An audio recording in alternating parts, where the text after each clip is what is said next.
Greetings. In this one, let's quickly prove why when we have the derivative of added f plus c, all of that in respect to c prime, or actually f plus g, all of that in respect to c prime, so f plus g prime, it's actually going to be equal to f prime of c plus g prime of c. So this derivative property, adding two functions, their whole derivatives equal to the individual derivatives added up.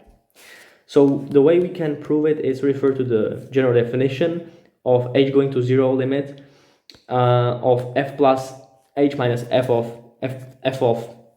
x plus h minus f of x over h, or here we have the c as constant input. So what we would have in general here is f of c plus h minus f of c, but we don't have just f of c, we have f and g. So what we will write here in the argument is this whole expression. We have f of c plus h, but we also have plus g of c plus h. And now we just subtract the corresponding things without the h's. So we have minus f of c and minus g of c. But of course, this whole thing is 1 over h by the derivative definition.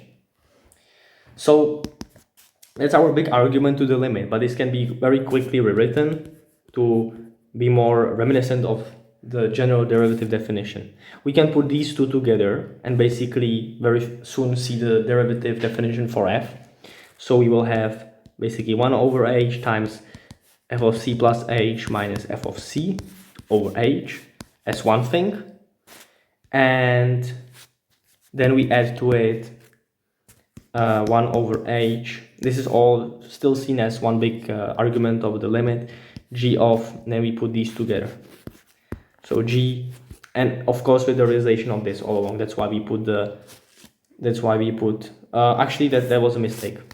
Here it shouldn't be twice because the h was put here. So we have c plus h minus g of c over h.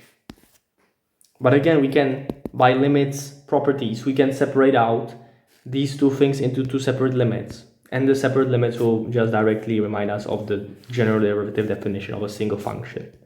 So what we have is f of c plus h minus f of c over h plus another limit with the exact same argument, except it's a different function now.